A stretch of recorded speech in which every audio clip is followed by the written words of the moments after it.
मालेगांव बम धमाका केस में 17 साल बाद सातों मुल्जिमान बाइज्जत बरी। तकरीबन 17 साल बाद महाराष्ट्र के मालेगांव में हुए हौलनाक बम धमाका केस में आज खुसूसी अदालत ने सातों मुल्जिमान को बरी कर दिया है। इन मुल्जिमान में साबिक बीजेपी एमपी साध्वी प्रज्ञा सिंह ठाकुर और फौज के साबिक officer lieutenant colonel Prasad Shrikant पुरोहित भी शामिल है। 29 सितंबर 2008 को रमजान के मुक़द्दस महीने में मालेगांव के भिक्कू चौक पर हुए बम धमाके में 6 अफराद हलाक और 100 से ज़ायद जख्मी हुए थे। उस वक्त मालेगांव को एक हिसास इलाका तस्वुर किया जाता था। खुसूसी जज A.K. लाहौती ने अपने फैसले में कहा कि NIA नेशनल इन्वेस्टिगेशन एजेंसी मुल्जिमान के खिलाफ इल्ज़ामात साबित करने में नाकाम रही।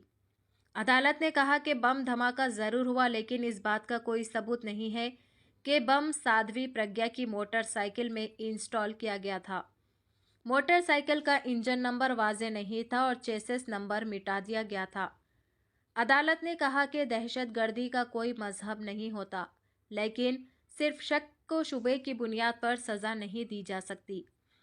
बरी होने वाले अफराद के नाम साध्वी प्रज्ञा सिंह ठाकुर साबिक BJP MP, lieutenant colonel Prasad Shrikant Purohit, major retired Ramesh Upadhyay, Ajay Rahirkar, Sudhakar Dwivedi, Sudhakar Chaturvedi, Sameer Kulkarni.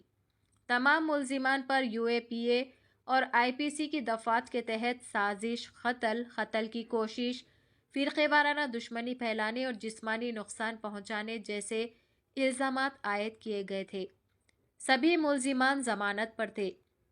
इब्तदाई तफ्तीश महाराष्ट्र ATS ने की थी, जिसकी सरबराही हेमंत करकरे कर रहे थे, जो बाद में मुंबई हमले में शहीद हो गए थे।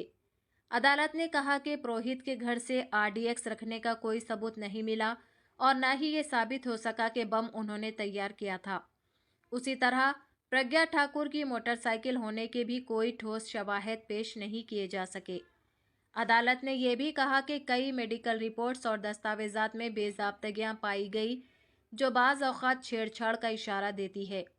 लिहाजा शक की बुनियाद पर किसी को मुजरिम करार नहीं दिया जा सकता। फैसले के बाद साध्वी प्रज्ञा ठाकुर ने कहा कि यह केस उनकी ज़िंदगी तबाह कर गया। मैं एक संत की ज़िंदगी गुजार रही थी, लेकिन मुझे झूठे मुकदमे में फंसाया गया। मुझ पर जुल्म हुआ, अजियत दी गई। आज सच की जीत हुई है, लेकिन जो कसूरवार है उन्हें खुदा सज़ा देगा। लेफ्टिनेंट कर्नल पुरोहित के वकील ने कहा कि वो एक इंटेलिजेंस ऑफिसर थे जो अभिनव भारत नामी ग्रुप में घुस बैठे थे ताकि मालूमात इकट्ठी की जा सके। उनके वकील ने गवाहों के बयानात में तजादात और तफ्तीश में संगीन खामियों की निशानदही की।